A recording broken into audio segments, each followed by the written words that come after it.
马斯克其实从内心是瞧不上比亚迪的。在2011年时，有记者问他是如何看待比亚迪的，他瞬间就笑了，而且是连续3次哈哈大笑，连记者都感到很诧异。然后他说我觉得比亚迪不怎么样，技术含量不高，在中国生存都很困难。11年时间过去了，比亚迪狠狠打了马斯克的脸。比亚迪不仅在新能源销量上超过了特斯拉，而且他们生产的电池还成为了特斯拉的供应商。一边与特斯拉较劲，一边还能成为他们的供应商，我们只能说比亚迪是真的牛。所以有越来越多的人对比亚迪寄予厚望，说比亚迪在未来很可能超过特斯拉。那么这件事儿会成真吗？大家好，我是熊猫，今天就来说说这件事儿。对了，视频制作不易，麻烦各位点个关注和小红心支持一下，感谢感谢。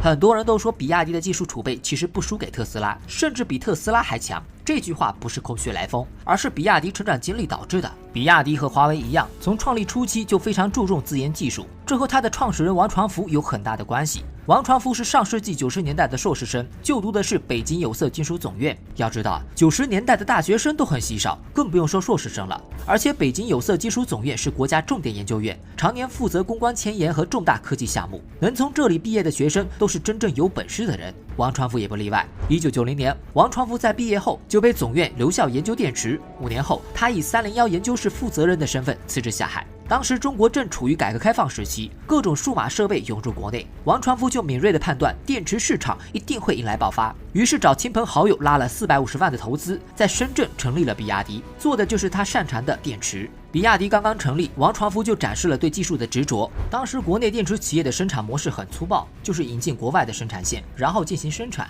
这样做虽然速度快，可是设备的相关技术却依然掌握在国外手里。所以王传福选择自研生产线，将一条价值1000万的镍镉电池生产线被他以200万的价格就改装成功了。比亚迪就是凭借这条生产线生产出高性价比的电池，最终站稳了脚跟。此后，王传福更加坚定走自研路线，也多次改装和自研生产线。除此之外，比亚迪也积极扶持国内供应链，把国产钴等原材料提高到国际品质，目的就是掌握话语权以及提高产品的性价比。1998年，比亚迪生产的镍镉电池占据全球40%的份额，成为当时当之无愧的龙头老大。可以说，比亚迪的自研基因其实从王传福创立它的初期就有了，此后也是凭借这种基因一路打脸看衰者，甚至逆袭特斯拉。2002年，比亚迪成功上市，此时的比亚迪已经如日中天，不仅是诺基亚的电池供应商，王传福更是成为中国首富。按道理来说王传福此时可以享受事业的荣光了，但是他却并没有自满，又将目光瞄准了汽车市场。在他看来，电池的潜力远远不只是数码产品，在汽车上也是有很大的作用，甚至能帮助中国解决能源危机。因为当时中国需要进口大量的石油，占比大概有70%左右，而进口的石油里又有70%是被燃油车消化掉，所以解决石油能源安全问题肯定是将来必须解决的，而电池恰恰能解决这个问题。于是刚刚当上首富的王传福就决定将公司业务扩展到新能源汽车领域。但是这一次王传福玩得更大，他不仅要研发磷酸铁锂电池，还要亲自下场做汽车品牌，甚至做汽车的核心零部件。要知道，想在这3者上突破是一个比一个难。当时中国的汽车都是以合资车为主，连国产燃油车都很少，更不用说什么电动车了。而且在比亚迪之前，只有吉利一家民企，人家李书福至少是摩托车出身，对造车也是比较在行。而比亚迪一个做电池的，凭啥造汽车呢？更何况是不成熟的电动车。所以王传福的决定遭到了前所未有的反对，不仅投资者连夜打电话让王传福不要做汽车，企业内的高管也是不理解他为什么要这么做。但是王传福顶住了压力，比亚迪又开始刚创业时的那种钻研精神，他们同时在电池、汽车品牌、核心零件上3线布局。为什么有些人说比亚迪的技术积累比特斯拉还多？秘密就在这里。2003年，比亚迪收购了秦川汽车，拿到了汽车的生产牌照，正式进军汽车领域。然后又在同年成立了比亚迪半导体事业部，攻克电动车的核心零部件。2004年，这个事业部就升级为比亚迪微电子公司。除此之外，他们还将依托手机电池业务攻克磷酸铁锂电池，3大路线同时进行，对于比亚迪来说也是相当的困难，所以市场对比亚迪的反应特别激烈。当比亚迪收购秦川的时候，股价一下子跌了1/3。那么比亚迪是如何力挽狂澜的呢？其实还是钻研技术。我们先说下汽车业务是怎么突围的吧。比亚迪收购秦川的时候，他们已经衰落了很久，除了一张汽车生产的许可证外，基本上没有留给比亚迪什么有用的技术，所以比亚迪只能自己从头开始。他们买了几十台车进行拆解，然后让工程师进行逆向工程，学习先进汽车品牌的造车工艺，然后再自己一步步摸索。但是即便如此，比亚迪依旧花了3年时间才造出了第一辆车 F3。比亚迪 F3 当时的售价只有7万多，与动辄10多万的合资车相比便宜了很多，所以很快就受到了市场的欢迎。比亚迪的成本战略再次成功了。凭借这款车，比亚迪在汽车领域也站稳了脚跟，并且车型越来越丰富。2009年时，销量就已经达到了44.8万辆。当然，比亚迪也没有忘记研发电动车。2006年，比亚迪在 F3 的基础上，率先研发出第一代纯电动车 F3E， 时速最高150公里，慢速下续航可以达到300公里，性能还算不错。可惜的是当时充电配套不够，比亚迪 F3E 并未得到经销商的认可，胎死腹中。这辆纯电动车 F3E 最终被改装成混动的 F3DM 车型。但是在当时的大环境下 ，F3DM 的销量也不高 ，F3DM 第一年的销量并未超过100辆。可以说，比亚迪在新能源汽车的尝试并不成功。迫于市场需求，比亚迪在此后虽然没有放弃研发电动汽车，但是在很长的一段时间里，他们畅销的车型还是以燃油车为主。比亚迪需要不断的给新能源汽车输血，才能维持住电动车的业务。在最艰难的时候，还要发行债券才能维持住。王传福当时也犹豫过，他说一旦方向失误，损失的时间可能是5年、10年，时间是用钱买不到的。但是面对失败，他最终还是坚持了下来，因为他坚信新能源一定是未来战略方向，电动汽车是符合这个趋势的。果然，在硬扛了几年后，王传福的坚持得到了最好的回报。2012年，当年中国开始扶持新能源汽车，比亚迪很快就因此受益，新能源汽车销量开始逐渐增加。2013年，比亚迪新能源汽车销量就突破了3000辆，而且还在大幅度增加中。2017年时，比亚迪新能源汽车销量就飙升到了113669辆。而且旗下的车型也越做越多，有纯电动的比亚迪E6、插电式混合动力车型比亚迪秦以及比亚迪唐等畅销车型。比亚迪作为国内第一批新能源车企，终于熬成了中国新能源车企的龙头，连股神巴菲特也非常中意比亚迪。2008年，巴菲特在参观比亚迪后，认为王传福具备一个成功企业家的诸多素质，所以决定投资5亿美元，这是巴菲特首次投资科技企业。没想到王传福却拒绝了，理由是不希望巴菲特占股太多。最终，比亚迪只接受了巴菲特2亿多的资金。或许王传福的自信让巴菲特非常欣赏，他数次在公开场合表示，认为投资比亚迪是他一生中做的最聪明的决定之一。被股神看好的比亚迪，经常被拿来与美国的特斯拉比较。2011年，有记者问马斯克是如何看待比亚迪的挑战时，他是非常不屑于比较的。彼时的特斯拉不仅是老美电动车行业的未来新星，还深受资本市场的青睐。而马斯克本人更是享誉全美的科技狂人，他有足够的资本笑傲新能源汽车，所以他看不上比亚迪也是情有可原的。然后此后的几年，比亚迪新能源汽车就像是坐上了火箭一样，一直在追赶特斯拉。2022年上半年，比亚迪销量就超过了64万辆，比特斯拉还多了8万。那么比亚迪汽车是如何超过特斯拉的呢？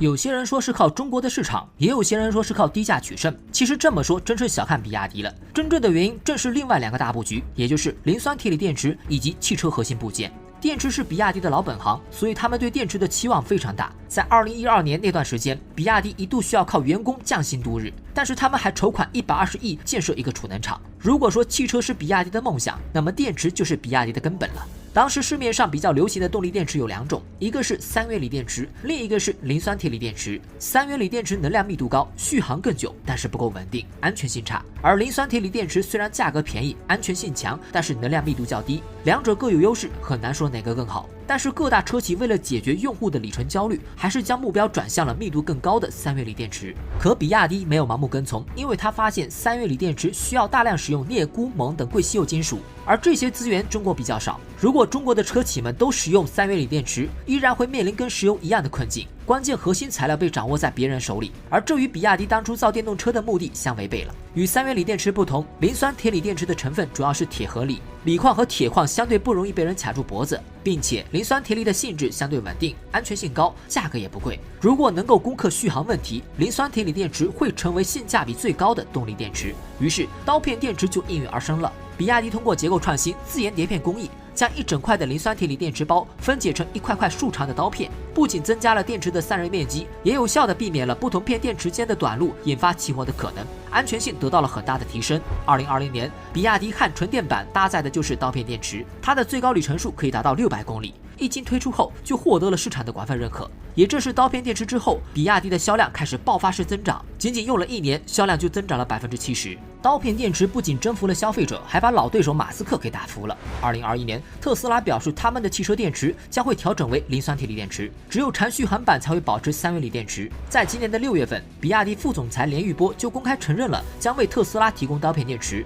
比亚迪成功实现复仇。那么开头的问题来了，比亚迪未来会超过特斯拉吗？答案其实已经很明显了，基本不会输，未来超过特斯拉的概率也不小。原因呢，就来源于比亚迪的另外一个战略——汽车关键零部件。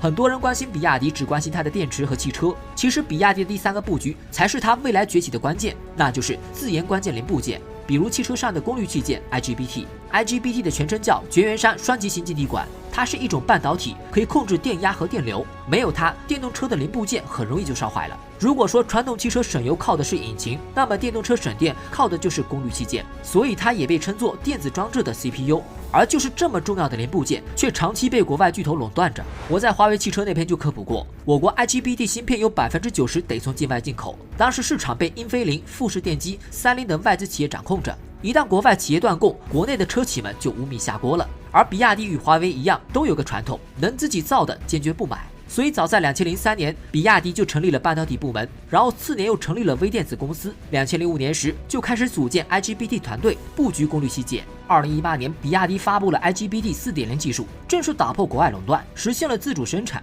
如今，比亚迪已经成为国内唯一一家拥有 IGBT 完整产业链的企业了。在其他新能源车企还使用进口 IGBT 的时候，比亚迪已经实现了国产化替代。2019年，在中国新能源车 IGBT 模块的市场里，前5名中有4家都是外国企业，而剩下的1家中国企业就是比亚迪。它以18%的市占率排在了德国英飞凌半导体之后，位居第2位。除了 IGBT 外，比亚迪实现了半导体器件国产化的还不止这些，还有像 SiC MOSFET、IPM、MCU、CMOS 图像传感器等车规级功率半导体器件都实现了自主生产，有些甚至已经实现突破。可以说，即便某些国家对比亚迪制裁，也不会影响到比亚迪自主生产汽车。大家还记得这2年汽车缺芯潮吗？几乎每一家车企都因为缺芯导致产能跟不上销量，所以未来谁能够掌握更多的芯片，谁就能保持稳定的销量，甚至提高汽车的车机性能。比亚迪布局的半导体团队做的就是这些，这就是为什么很多人将比亚迪比作华为，甚至说它的技术积累超过特斯拉的原因。因为比亚迪不仅仅是一家品牌车企，更是一家汽车供应商，同时还是一家老牌的代工厂，这些足够令它立于不败之地了。它在汽车领域与特斯拉较量，在电池领域与宁德时代较量，在半导体领域未来还将与博世、英飞凌等巨头较量。但是同时，它又和这些企业相互合作，极其特殊。除了特斯拉，我再举个例子，2020年，比亚迪和丰田共同合资成立研发公司，共同研发纯电车的相关技术。王传福在接受媒体采访时表示，丰田本土的研发周期太长了，比亚迪可以帮助丰田缩短研发周期。如果他们能在关键的部件实现完全的自给自足，将会是未来最大的助力，也是超越特斯拉的关键。或许很多人会说，比亚迪在销量上已经超过特斯拉了，但仅有这个是远远不够的。比亚迪虽然在上半年取得了64万的好成绩，但几乎都是国内的销量，海外销量只有几千辆，而且这里面还有一些水分。而特斯拉的56万销量中，大陆销量只占了35%，所以在国际化上，特斯拉远超比亚迪。除此之外，比亚迪与特斯拉比，还有单车利润低、智能化不够的劣势。但是我依然看好比亚迪，因为这些都是可以慢慢积累的，而且比亚迪已经在这几方面进行布局了。比如全球化，比亚迪在7月21日宣布将正式进军日本市场。要知道，日本是丰田、本田的天下，而且是世界上第3大汽车市场。比亚迪敢于挑战日本，就说明他们做好了在国际化上打硬仗的准备了。还有车型上，特斯拉以中高端打开市场，然后依靠产业链将价格不断做低，所以他们的车型遍布中高端，利润呢也相对比较高。而比亚迪则是从性价比开始做，不断突破技术，然后布局高端，两者布局差异导致品牌的差异也比较大。但是随着比亚迪不断赢得顾客的信赖，它很快就会拥有自己的高端客群，就和当初的华为手机一样。举个例子，比亚迪已经在与华为洽谈合作，将共同推出新高端品牌星际，售价可能高达80到150万元。两家中国国内顶尖的企业强强联手，值得我们期待。总之，比亚迪成长到如今地步，不得不让人感叹，也希望它越做越好。好了，我是熊猫，都看到这边了，喜欢的话点个关注呗，我们下期见。